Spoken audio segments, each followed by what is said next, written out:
Good evening friends. അപ്പോൾ ഇന്നത്തെ വീഡിയോയിൽ നമ്മൾ ചെയ്യാൻ പോകുന്നത് എല്ലാ കോമ്പറ്റേറ്റീവ് എക്സാംസിനും നമുക്ക് യൂസ്ഫുൾ ആയിട്ട് വരുന്ന കുറച്ച് പാറ്റേൺ ഓഫ് ക്വസ്റ്റ്യൻസും അതിൻ്റെ ഈസി മെത്തേഡ്സ് ഒക്കെയാണ് നമ്മൾ ഇന്നത്തെ വീഡിയോയിൽ ക്വസ്റ്റ്യൻസ് വഴി ഡിസ്കസ് ചെയ്യാൻ പോകുന്നത്. ഓക്കെ, അപ്പോൾ ക്വസ്റ്റ്യനിലേക്ക് കടക്കും മുമ്പ് വീഡിയോ കണ്ടിട്ട് സബ്സ്ക്രൈബ് ചെയ്യാത്തവർ അത് പ്ലീസ് സബ്സ്ക്രൈബ് ചെയ്യുക, നിങ്ങളുടെ ഫ്രണ്ട്സിനൊക്കെ ഷെയർ ചെയ്യുക. ഓക്കെ, അപ്പോൾ ഈ വീഡിയോ കണ്ട് ഇഷ്ടപ്പെട്ടെങ്കിൽ അതെന്ത് ചെയ്യുക, ലൈക്കും ചെയ്യുക. അപ്പോൾ നമുക്ക് എന്ത് ചെയ്യാം, നമ്മുടെ ഇന്നത്തെ ഫസ്റ്റ് ക്വസ്റ്റ്യനിലേക്ക് പോകാം. ഫസ്റ്റ് ക്വസ്റ്റ്യൻ എന്താണ്? 4:10 എന്ത് കൂട്ടിയാൽ 4:11 കിട്ടും? ഇത് ചെയ്യും മുമ്പ് നമുക്ക് ആദ്യം ഒരു കാര്യം നോക്കാം. എന്താണ്? നിങ്ങൾ ഇങ്ങോട്ട് നോക്കിയേ. 4:1 എന്ന് പറഞ്ഞാൽ 4 ആണ്. 4:2 എന്ന് പറഞ്ഞാൽ 16, 4:3 എന്ന് പറഞ്ഞാൽ 64, 4:4 എന്ന് പറഞ്ഞാൽ 256 ആണ്. ഈ 4:1 നിന്ന് 4:2 കിട്ടാൻ നമുക്ക് എന്ത് ചെയ്യണമെന്നറിയോ? അത് കിട്ടാനായിട്ട് 4:1 പ്ലസ് 4:1 ഇൻറ്റു 3 ആണ് നമ്മൾ ചെയ്യാറ്. അതുപോലെ ഈ 4:2 നിന്ന് 4:3 കിട്ടാൻ 4:3 കിട്ടാനായിട്ട് എന്ത് ചെയ്യണം? ഇപ്പം 4:2 നമ്മൾ എന്ത് ചെയ്യും? 4:2 ഇൻറ്റു 3 കൂട്ടും. അപ്പം എന്താണ്? നമ്മുടെ തന്നിക്കുന്ന ഒരു നമ്പറിനോട് അടുത്ത എന്ത് കൂട്ടിയാലാണ് അതിൻ്റെ തൊട്ടടുത്തത് കിട്ടുന്നത്? ഓക്കെ, ആഡ് ചെയ്യുന്നതാണ് ഇവിടെ വരുന്നത്. അപ്പോൾ 4:1 എത്ര കൂട്ടിയാൽ 4:2 കിട്ടാം? 4:1 പ്ലസ് 4:1 ഇൻറ്റു 3. അതേ മെത്തേഡാണ്. 4:2 എന്ത് കൂട്ടിയാൽ അതേ നമ്പർ ഇൻറ്റു 3 കൂട്ടിയാൽ നമുക്ക് 4:3 കിട്ടും. ഇനി ഈ 4:3 നിന്ന് 4:4 കിട്ടാൻ എനിക്ക് എന്ത് വേണം? 4:3 കൂടെ 4:3 ഇൻറ്റു 3 കൂട്ടിയാൽ മതി. ഓക്കെ, ഇതാണ് നമ്മുടെ ആ ഒരു പാറ്റേൺ ഫോളോ ചെയ്യുന്നത്. ഒരു നമ്പറിൻ്റെ കൂടെ എത്ര കൂട്ടിയാൽ അതിന് തൊട്ടടുത്തത് കിട്ടുമെന്നറിയാം. ഇനി നമ്മുടെ ചോദ്യം എന്താ? 4:10 എന്ത് കൂട്ടിയാലാണ് 4:11 കിട്ടുക എന്നല്ലേ? അപ്പോൾ നമുക്ക് എന്താണ്? 4:10 എന്ത് കൂട്ടണം? 4:10 ഇൻറ്റു 3 കൂട്ടിയാലാണ് നമുക്ക് എന്ത് വരുന്നത്? 4:11 വരുന്നത്. ഓക്കെ അല്ലേ? അപ്പൊ നമുക്ക് അടുത്ത ചോദ്യത്തിലേക്ക് പോകാം. അപ്പോൾ നമ്മുടെ അടുത്ത ചോദ്യം എന്താണ്? ഒരു കലണ്ടറിലെ 4 സംഖ്യകളുള്ള സമചതുരം എടുത്ത് സംഖ്യകളുടെ തുക കണ്ടെത്തിയപ്പോൾ 88 കിട്ടി. സംഖ്യകൾ ഏതെല്ലാം? ഇതെങ്ങനെ ചെയ്യാൻ നോക്കാം. ഇപ്പം ഞാൻ ഒരു ബോക്സ്, ഒരു സ്ക്വയർ എടുത്തു, അതിനെ 4ആയിട്ട് മാറ്റി. ഇതാണ് നമ്മുടെ കലണ്ടറിലെ ഒരു ഡേറ്റ്. ഇത് അതിൻ്റെ തൊട്ടടുത്ത് വരുന്നത് x+1 ആകും. ഇതിൻ്റെ നേരെ താഴെ വരുന്നത് x+7 ആകും. അത് കഴിഞ്ഞ് വരുന്നത് x+8 ആകും. അപ്പം ഇതാണ് നമ്മുടെ കലണ്ടറിലെ 4 സംഖ്യകൾ വരുന്ന സമചതുരം. അപ്പോൾ ഇതാണ് നമ്മുടെ കലണ്ടറിൻ്റെ ആ സ്ക്വയർ എന്ന് പറയുന്നത്. ഇനി നമുക്ക് കലണ്ടറിൻ്റെ പ്രത്യേകത എന്താണെന്നറിയാമല്ലോ. ഇവിടെ x എടുത്താൽ തൊട്ടടുത്ത് x+1ഉം അതിൻ്റെ താഴെ വരുന്ന കോളം വരുമ്പോൾ അടുത്ത ആഴ്ചയാവും അല്ലേ? അപ്പോൾ അവിടെ എന്താണ്? x+7 x+8 അങ്ങനെ പോവും. അതാണ് ഈ പാറ്റേൺ എടുത്തേക്കുന്നത്. ഇനി എന്താ പറഞ്ഞേക്കുന്നത്? ഇതിൻ്റെ തുക എന്ന് പറയുന്നത് 88. അപ്പോൾ എത്ര x ഉണ്ട്? x plus x+1 plus x+7 plus x+8 എന്ന് പറയുന്നതാണ് എന്ത്? 88 എന്ന് പറയുന്നത്. അപ്പോൾ എന്താണ്? 4x പ്ലസ് 1 പ്ലസ് 7 8, 8+8 16, 16 എന്ന് പറയുന്നതാണ് 88. അപ്പോൾ 4x എന്ന് പറയുന്നത് 88 മൈനസ് 16. 88 മൈനസ് 16 എത്രയാണ്? 72. അപ്പോൾ x എന്ന് പറയുന്നത് 72 ഡിവൈഡഡ് ബൈ എത്ര? 4 72 ഡിവൈഡഡ് ബൈ 4 നോക്കാം. 72/4. ഒരു വട്ടം എത്രയാണ്? 4. ബാക്കി 3 2 8 വട്ടം 32. ഓക്കെ അല്ലേ? അപ്പം എത്ര കിട്ടി? നമ്മുടെ x എന്ന് പറയുന്നത് 18 എന്ന് കിട്ടി. അപ്പം നമ്മുടെ x 18 ആണെങ്കിൽ നോക്കിക്കേ, x+1 എത്രയായിരിക്കും? 19 അല്ലേ? അപ്പം അതും കിട്ടി. x+1 19 okay. അടുത്ത x+7 എത്രയായിരിക്കും? 18 പ്ലസ് 7 എത്രയായിരിക്കും? ഇപ്പോൾ 18 പ്ലസ് അടുത്ത ഏതാണ്? 7 ആണ്. 25. ഓക്കെ അല്ലേ? അടുത്തത് എന്താണ്? x plus 8 എക്സ് പ്ലസ് 8 എത്രയായിരിക്കും 25. അതിൻ്റെ കൂടെ ഒന്നുകൂടെ കൂട്ടപ്പോൾ അപ്പോൾ എത്രയാണ് 26. ഓക്കെ അല്ലേ? അപ്പം നമ്മുടെ കലണ്ടറിലെ ഡേയ്സ് ഏതൊക്കെയാണ് നമ്മൾ എടുത്തേക്കുന്നത്? 18, 19, 25, 26. ഓക്കെ അല്ലേ കൂട്ടുകാരെ? അപ്പം അതേ നോക്കിക്കേ, നമ്മുടെ മൂന്നാമത്തെ ചോദ്യം ഇതാണ്. ചോദ്യം എന്താണ്? 2/25 ഏത് സംഖ്യ കൂട്ടിയാൽ 2/26 കിട്ടും? നമുക്ക് ആദ്യം ഇങ്ങോട്ടൊന്ന് നിങ്ങൾ നോക്കിക്കേ. 2/1 എന്ന് പറയുന്നത് 2ആണ്. 2/2 എന്ന് പറയുന്നത് 4ആണ്. 2/3 എന്ന് പറയുന്നത് 8ആണ്.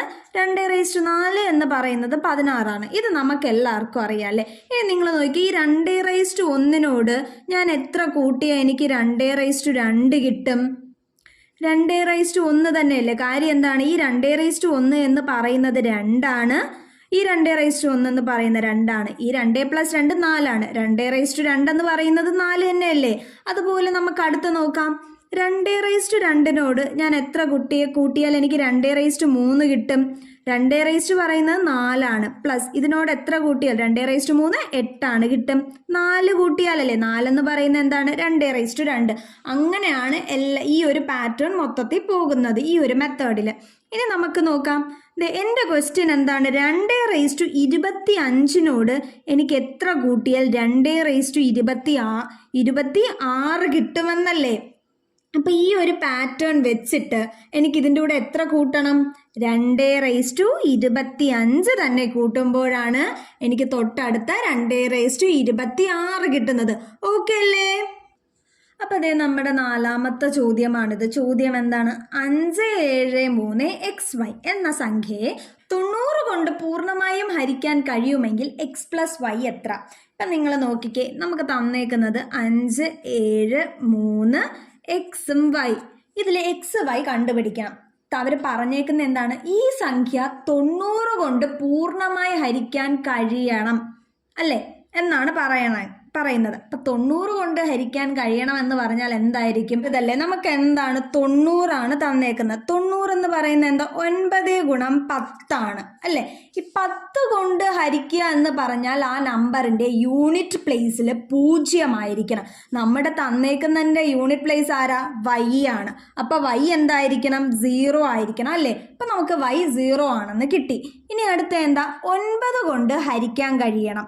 9 കൊണ്ട് ഹരിക്കാൻ കഴിയണം എന്ന് വെച്ചാൽ നമുക്ക് തന്നേക്കുന്ന നമ്പറിൻ്റെ ഡിജിറ്റ് സം എന്ന് പറയുന്നത് 9ഓ 9ന്റെ മൾട്ടിപ്പിൾസോ ആകണം. ആണല്ലോ?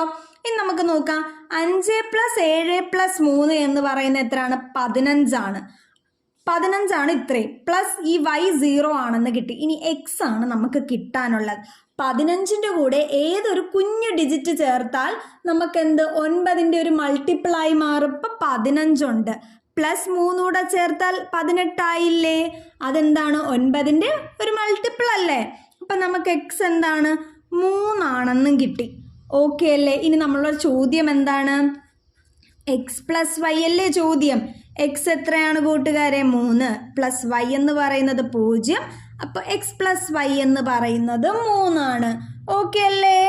അപ്പം ഇതേ നമ്മുടെ അഞ്ചാമത്തെ ചോദ്യം ഇതാണ്. ചോദ്യം നോക്കിക്കേ. 2.25 × 6.35 പ്ലസ് 2.25 ×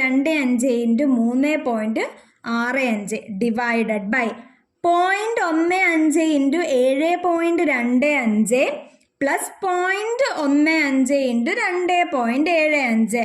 നമുക്കിത് എങ്ങനെ ചെയ്യാമെന്ന് നോക്കാം. നിങ്ങൾ ആദ്യം ന്യൂമറേറ്റർ ഒന്ന് ശ്രദ്ധിച്ചേ. 2.25 × 6.35 പ്ലസ് 2.25 × 3.65 അല്ലേ? ഇതിന്ന് നമുക്ക് 2.25 2.25 എന്താ കോമൺ ആയിട്ട് പുറത്തെടുത്തൂടെ? അപ്പോൾ ഇതേ നോക്കിക്കേ, 2.25 ഞാൻ പുറത്തെടുത്തു. ബാക്കി എന്താ ഉള്ളത്? 6.35 പ്ലസ് 3.65. ഓക്കെ അല്ലേ? ബൈ. ഇനി നമ്മുടെ ഡിനോമിനേറ്ററിൽ ആരോ കോമൺ ആയിട്ടുള്ളത് നോക്കിക്കേ. 0.15 അല്ലേ കോമൺ? ആ 0.15 ഞാൻ പുറത്തെഴുതി. ഇനി അതിൻ്റെ കൂടെ ബാക്കി എന്താ ഉള്ളത്? 7.25 പ്ലസ് 2.75. ഇനി നിങ്ങളൊന്ന് സൂക്ഷിച്ചൊന്ന് നോക്കിയേ. ഈ 6.35 പ്ലസ് 3.65 എന്ന് പറയുന്നത് എത്രയാണ്? 10 അല്ലേ കൂട്ടുകാരെ? അപ്പം എങ്ങനെ? 2.25 ഇൻറ്റു 10 ബൈ 7.25 പ്ലസ് 2.75 10 അല്ലേ? 0.15 ഇൻറ്റു 10. ഈ 10ഉം 10ഉം നമുക്ക് ക്യാൻസൽ ആക്കാം.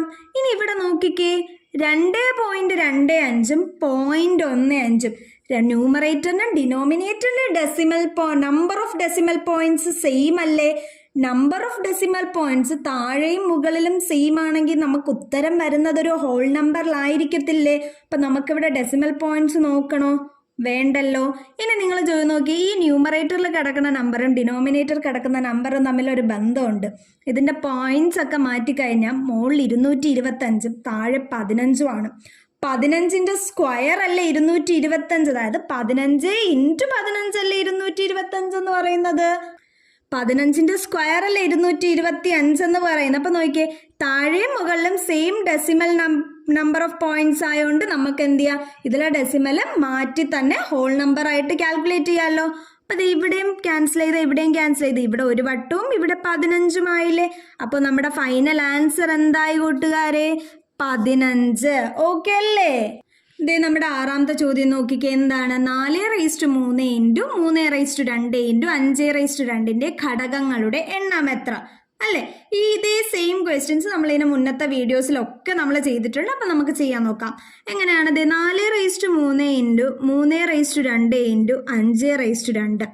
ഇത് ചെയ്യുമ്പോൾ നമ്മൾ ശ്രദ്ധിക്കേണ്ട എന്താണ്, നമുക്ക് തന്നേക്കുന്ന നമ്പേഴ്സ് എല്ലാം അതിൻ്റെ പ്രൈം ഫാക്ടേഴ്സിലായിരിക്കണമെന്ന് ശ്രദ്ധിക്കണം. ഇതിൽ 3ഉം 5ഉം പ്രൈമിലാണ് കിടക്കുന്നത്. പക്ഷെ 4 പ്രൈമിലാണോ? 4നെ നമ്മൾ പ്രൈം നമ്പറിലോട്ട് മാറ്റപ്പോൾ എങ്ങനെ എഴുതും? 2² എന്ന് എഴുതും അല്ലേ? 2⁻2. പിന്നെ ഒരു 3ഉം കൂടെ ഉണ്ട്, ഇൻറ്റു 3⁻2 ഇൻറ്റു 5⁻2.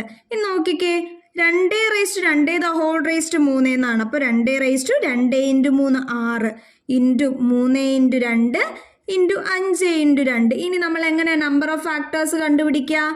6 + 1 ഇൻറ്റു 2 + 1 ഇൻറ്റു 2 + 1 അല്ലേ? 6 + 1 7 ഇൻറ്റു 3 ഇൻറ്റു 3.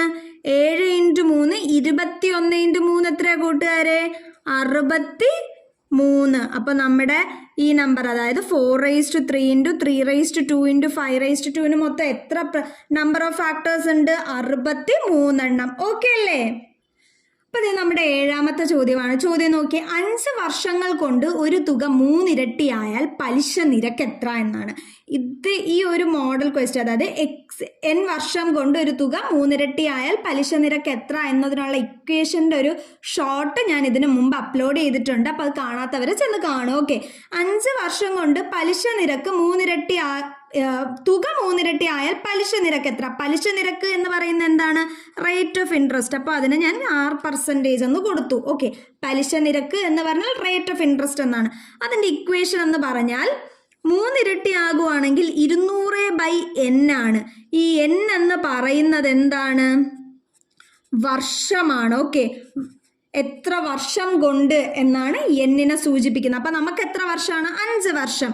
അപ്പം എങ്ങനെയാണ്? 200/5. നമുക്കിത് ഈസി ആയിട്ട് ഡിവൈഡ് ചെയ്യല്ലോ. അതെ, 5 200 എടുക്കുവാണെങ്കിൽ 40 എന്ന് വരും. ഓക്കെ അല്ലേ? അപ്പോൾ നമ്മുടെ പലിശ നിരക്ക്, അതായത് റേറ്റ് ഓഫ് ഇൻട്രസ്റ്റ് എത്രയാണ് കൂട്ടുകാരെ? 40%. ഓക്കെ അല്ലേ? നമുക്ക് അടുത്ത ചോദ്യത്തിലോട്ട് പോയാലോ? അപ്പോൾ നമ്മുടെ എട്ടാമത്തെ ചോദ്യം നോക്കിക്കേ, 204ന്റെ 12.5% എന്നത് ഡാഷിന്റെ 50%. നിങ്ങൾ നോക്കിക്കേ, 12.5% എന്ന് പറയുന്ന എത്രയാണ്? ഞാൻ ഇതിനു മുമ്പേ പെർസെൻറ്റേജിനെ ഫ്രാക്ഷൻ ആക്കിയിട്ടുള്ള കുറച്ച് ഇമ്പോർട്ടൻ്റ് ആയിട്ടുള്ള പെർസെൻറ്റേജും അതിൻ്റെ കറസ്പോണ്ടിങ് ഫ്രാക്ഷൻസിൻ്റെയും ഷോർട്സ് ഞാൻ ഇട്ടിട്ടുണ്ട്. കാണാത്തവർ അത് കാണുക. ഓക്കെ, ഈ 12.5% എന്ന് പറയുന്നത് 1/8 ആണ്. അതുപോലെ 50% എന്ന് പറയുന്നത് നമുക്ക് എല്ലാവർക്കും അറിയാം എന്താണ്? 1/2 ആണ്. നമ്മുടെ ക്വസ്റ്റ്യൻ എന്താണ്? 204ന്റെ 12.5% എന്ന് പറഞ്ഞാൽ 204 × 8 1/8 എന്ന് പറയുന്നത് എന്താണ്? ഏതോ ഒരു സംഖ്യയുടെ 50%. ആ സംഖ്യ ഞാൻ x എന്ന് എടുത്തു. എക്സിൻ്റെ 50% എന്ന് പറഞ്ഞാൽ ഇൻറ്റു 1/2 ആണ്. ഇനി ഞാൻ എക്സിനെ ഇവിടെ വെച്ചിട്ട് ഈ 1/2നെ ഇപ്പുറത്തോട്ട്, അതായത് നമ്മുടെ ലെഫ്റ്റിലോട്ട് കൊണ്ടുപോവുക. ലെഫ്റ്റിലോട്ട് കൊണ്ടുവരപ്പോൾ എന്താണ്? ഇവിടെ ഡിനോമിനേറ്ററിൽ കിടക്കുന്ന 2 ലെഫ്റ്റിൽ പോപ്പ് ന്യൂമറേറ്ററിൽ പോവും. ഇപ്പം 204 × 2 × 1/8 എന്ന് പറയുന്നത് നമ്മുടെ എക്സ് ആവും. ഇനി നിങ്ങൾ നോക്കിയേ, ഇത് 2ഉം 8ഉം 2 വെച്ച് ക്യാൻസൽ ചെയ്യപ്പോൾ ഇവിടെ 4. ഇനി 4ഉം 204ഉം ക്യാൻസൽ ചെയ്യപ്പോൾ എത്ര വരും? 51 എന്ന് വരും. അപ്പം നമ്മുടെ എക്സ് എന്ന് പറയുന്നത് എത്രയാണ് കൂട്ടുകാരെ? 51 ഓക്കെ അല്ലേ? അപ്പം എല്ലാവരും ഫ്രാക്ഷൻ്റെ അതിൻ്റെ പെർസെൻറ്റേജും കറസ്പോണ്ടിങ് ഫ്രാക്ഷൻ്റെയും ഷോർട്ട്സ് മറക്കാതെ കാണണം. ഓക്കെ, അപ്പം അത് നമ്മുടെ 9ാമത്തെ ചോദ്യമാണ്. ചോദ്യം നോക്കി, 3600ൻ്റെ ഘടകങ്ങളിൽ എത്ര ഇരട്ട സംഖ്യകളുണ്ട് എന്നാണ് ചോദ്യം. അപ്പം നമുക്ക് ആദ്യം എന്ത് ചെയ്യാം? 3600നെ പ്രൈം ഫാക്ടറൈസ് ചെയ്യാം. ഓക്കെ, ഇതേ നോക്കിക്കോ, 3600 ഞാൻ 2 വട്ടം കൊണ്ട് ചെയ്താൽ 1800 വരും. അത് പിന്നെയും 2 വട്ടം കൊണ്ട് ചെയ്താൽ 900 വരും. അതിനെ 2 വട്ടം കൊണ്ട് ചെയ്താൽ 450 വരും. ഇതിന് ഞാൻ എന്ത് ചെയ്തു? 5 വട്ടം കൊണ്ട് ചെയ്തപ്പോൾ എന്ത് കിട്ടി? 90 കിട്ടി. ഇതിനെ ഞാൻ എന്ത് ചെയ്തു? 5 വട്ടം കൊണ്ട് ചെയ്തപ്പോൾ എത്ര കിട്ടി? 18 കിട്ടി. 18നെ ഞാൻ എന്ത് ചെയ്തു? 3 കൊണ്ട് ചെയ്തപ്പോൾ 6 കിട്ടി. 6നെ 3 കൊണ്ട് ചെയ്തപ്പോൾ 2 കിട്ടി. ഓക്കെ, ഇനി നമുക്കിതിൻ്റെ പ്രൈം ഫാക്ടറൈസ് അതിൻ്റെ റേസ് ടു പവറിലോട്ട് എഴുതാം. 2 റേസ് ടു എത്ര 2 ഉണ്ട്? 1 2 3 4. 2 റേസ് ടു 4 ഇൻറ്റു അടുത്ത 3 എത്ര ഉണ്ട്? 1 2. 3 റേസ് ടു 2 ഇൻറ്റു അടുത്ത 5 എത്ര ഉണ്ട്? 2. 5 റേസ് ടു 2. ഓക്കെ, ഇതാണ് നമ്മുടെ 3600നെ നമ്മൾ എന്ത് ചെയ്ത് പ്രൈം ഫാക്ടറൈസ് ചെയ്തിട്ട് അതിൻ്റെ റേസ് ടു പവറിൽ എഴുതിയത്. ഇതിൽ നിന്ന് നമുക്ക് എന്ത് ചെയ്യാം? ഇതിന് ടോട്ടൽ എത്ര ഫാക്ടേഴ്സ് ഉണ്ടെന്ന് കണ്ടുപിടിക്കാം. നമുക്കത് ചെയ്യാനറിയാലോ. എങ്ങനെയാണ്? 4 + 1 ഇൻറ്റു 2 + 1 ഇൻറ്റു 2 + 1. ഓക്കെ അല്ലേ? എങ്ങനെയാണ്? 4 + 1 5 ഇൻറ്റു 3 ഇൻറ്റു 3. 3 ഇൻറ്റു 3 9 ഇൻറ്റു 5 എന്താണ്? 45 ഫാക്ടേഴ്സ് ടോട്ടൽ ഉണ്ട്. ഓക്കെ, ഇതിൽ നിന്ന് ഈ ഒരു ഇത് വെച്ചിട്ട് ഞാൻ ഇനി ഇതിൽ നിന്ന് എന്ത് ചെയ്യാൻ പറഞ്ഞുതരാം. നമുക്കിതിൽ നിന്ന് ഓഡ് നമ്പർ ഓഫ് ഫാക്ടേഴ്സ്, എത്ര ഓഡ് നമ്പർ ഓഫ് ഫാക്ടേഴ്സ് ഉണ്ടെന്ന് കണ്ടുപിടിക്കാൻ പറ്റും. നോക്കിക്കേ, ഓഡ് നമ്പർ ഓഫ് ഫാക്ടേഴ്സ് കണ്ടുപിടിക്കാൻ എന്ത് ചെയ്യുക?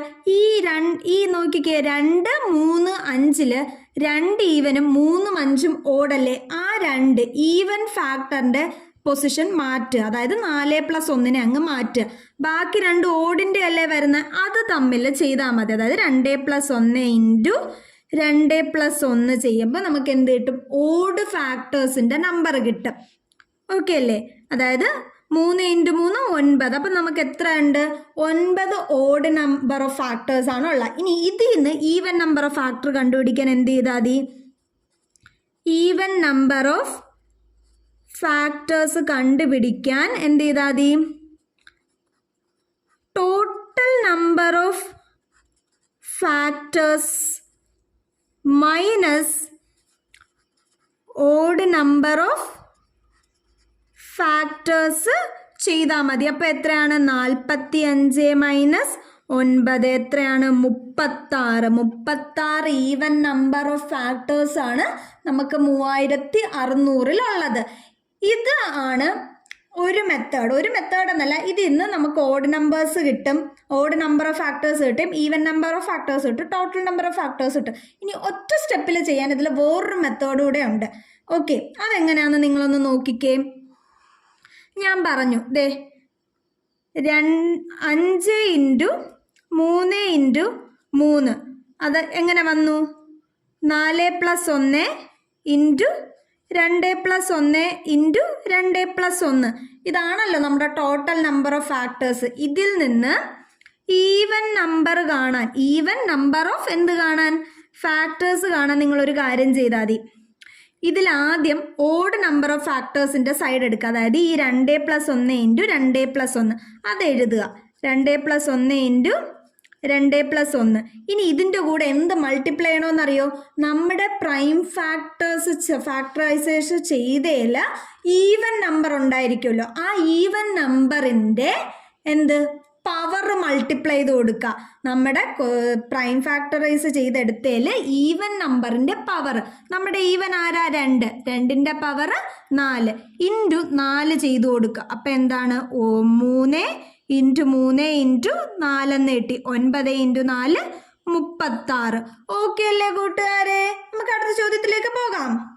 അപ്പോൾ ഇത് നമ്മുടെ 10ാമത്തെ ചോദ്യമാണിത്. നിങ്ങളെ ചോദ്യം നോക്കി, 1നും 25നും ഇടയിൽ 4 ഘടകങ്ങൾ വരുന്ന എത്ര സംഖ്യകൾ ഉണ്ടെന്നാണ്. അപ്പോൾ ഓക്കെ, ഇത് നോക്കി ഞാനിവിടെ എഴുതി കാണിച്ചു തരാം. ഈ 1നും 25നും ഇടയിൽ വരുന്ന 7 സംഖ്യകളാണുള്ളത്. 4 ഘടകങ്ങൾ വരുന്ന 7 സംഖ്യകളാണ് 1നും 25നും ഇടയിലുള്ളത്. അത് ഏതൊക്കെയെന്ന് ഞാൻ എഴുതി കാണിച്ചു തരാം. എന്തേ നോക്കിയേ, 1 6 ആണ്. 6 എന്ന് പറയുമ്പോൾ 2 ഇൻറ്റു 3 ആണ്. ഓക്കെ, അടുത്തത് 8 ആണ്. 8 എന്ന് പറഞ്ഞാൽ 4 ഇൻറ്റു 2 ആണ്. അടുത്തത് 10 എന്ന് പറഞ്ഞാൽ 5 ഇൻറ്റു 2. 10 കഴിഞ്ഞാൽ 14 എന്ന് പറയുന്നത് 7 ഇൻറ്റു 2. 14 കഴിഞ്ഞാൽ പിന്നെ 15 ആണ്. എന്ത് 5 ഇൻറ്റു 3. 15 കഴിഞ്ഞാൽ 21 എന്ന് പറയുന്നത് 7 ഇൻറ്റു 3. 21 കഴിഞ്ഞാൽ 22 ആണ്. 11 ഇൻറ്റു 2. ഈ 7 സംഖ്യകളാണ് 1നും 25നും ഇടയിൽ 4 ഘടകങ്ങളുള്ളത്. ഓക്കെ, ഇനി നിങ്ങൾ ഇതിലോട്ടൊന്ന് ശ്രദ്ധിച്ചു നോക്കിക്കേ. ഇതിൽ ഒരു സംഖ്യ ഒഴിച്ചാൽ ബാക്കി എല്ലാ സംഖ്യകളും എന്നാണെന്നറിയോ, അവരെന്ന് പറയുന്നത് 2 പ്രൈം നമ്പേഴ്സിൻ്റെ പ്രോഡക്റ്റ് ആണ്. നിങ്ങൾ നോക്കിക്കേ, ഈ 8 ഒഴിച്ചാൽ ബാക്കി എല്ലാ 2 പ്രൈം നമ്പേഴ്സിൻ്റെ പ്രോഡക്റ്റ്. 6 ആണെങ്കിൽ 2ഉം 3ഉം പ്രൈം നമ്പേഴ്സാണ്. 10 ആണെങ്കിൽ 5ഉം 2ഉം അതും പ്രൈം നമ്പേഴ്സാ. 14 ആണെങ്കിൽ 7ഉം 2ഉം അതും പ്രൈം നമ്പേഴ്സാ. 15 ആണെങ്കിൽ 5ഉം 3ഉം പിന്നെയും പ്രൈം നമ്പേഴ്സാ. 21 ആണെങ്കിലും 7ഉം 3ഉം. 22 ആണെങ്കിൽ 11ഉം 2ഉം. പക്ഷെ 8 നോക്കിക്കേ, 8 എന്ന് പറയുന്നത് 4ഉം 2ഉം ആണ്. 2ഉം ഈവൻ നമ്പേഴ്സാണ്. ഓക്കെ, പ്രൈം നമ്പർ അല്ല 4ഉം 2ഉം എന്ന് പറയുന്നത്. അപ്പോൾ നമ്മുടെ ഈ ഒരു ഇതാണ് 1നും 25നും ഇടയിൽ വരുന്ന 4 ഫാക്ടേഴ്സ് ഉള്ള 7 നമ്പേഴ്സ്. ഓക്കെ അല്ലേ കൂട്ടുകാരെ? അപ്പം നിങ്ങൾ എന്തുവാ, അതിൽ ബാക്കി 8 ഒഴിച്ച് ബാക്കി എല്ലാം എന്ന് പറയുന്നത് 2 പ്രൈം നമ്പേഴ്സിൻ്റെ പ്രോഡക്റ്റ് ആണ്. ഓക്കെ അല്ലേ? അപ്പോൾ നമ്മൾ ഇന്ന് പ്രാക്ടീസ് ക്വസ്റ്റ്യൻസിലായിട്ട് ഒരു 10 ചോദ്യമാണ് ചെയ്തിട്ടുള്ളത്. അപ്പം നിങ്ങളെല്ലാവരും വീഡിയോ കണ്ട് ചോദ്യമൊക്കെ എഴുതി തന്നെ അത് പഠിക്കണം. ഓക്കെ, ഈ ട്രിക്സൊക്കെ നിങ്ങൾ മൈൻഡിൽ ഓർത്ത് വെക്കുക. കാര്യം എക്സാമിന് പോകുമ്പോൾ നമുക്ക് ഈസി ആയിട്ട് ക്വസ്റ്റ്യൻസ്, ഇങ്ങനെയുള്ള മോഡൽ ക്വസ്റ്റ്യൻ വരുമ്പോൾ നമുക്ക് ഒത്തിരി ടൈം വേസ്റ്റ് ചെയ്യാതെ ക്വസ്റ്റ്യൻസ് പെട്ടെന്ന് ചെയ്തെടുക്കാൻ പറ്റും. അപ്പോൾ എന്ത് ചെയ്യാം, നമുക്ക് ഇതുപോലുള്ള പ്രാക്ടീസ് ക്വസ്റ്റ്യൻസ് ഒക്കെ ആയിട്ട് ഞാൻ അടുത്ത വീഡിയോ വരുന്നതാണ്. Tata, bye bye.